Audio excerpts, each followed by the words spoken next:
เรียนสรุปรุ่นที่ว่าทำงานอยู่ที่บางบูเนี่ยต้องสามารถโบราณไม่ยังนิยมไว้คนประบูที่แบบซ้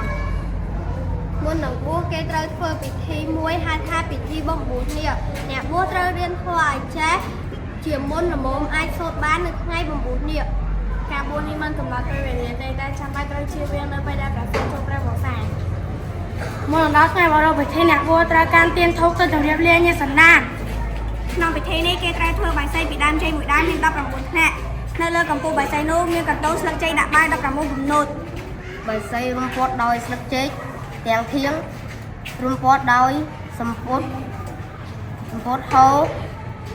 មួយជាន់ពីលើទៀតផង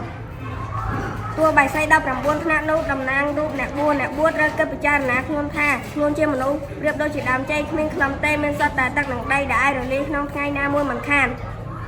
ប៉ុន្តែការសាងកុសលគឺជាប្រការចាំបាច់មានន័យយ៉ាងមានខ្លឹមសារសម្រាប់ខ្លួនឯងផងនិងសង្គមផងគេធ្វើពិធីបំពុលរៀបចាប់ពីពេលរសៀលលុះដល់ពេលរសៀលគេត្រូវដង្ហែនាគចេញពីផ្ទះទៅកាន់វត្ត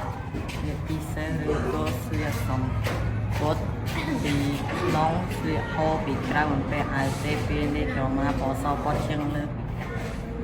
4 năm ខែនេះមានផ្លេចឆៃចាំនៅមុខនឹងខ្លួនពីពីត្រង់ខែហត់ដល់ញាតិមិត្ត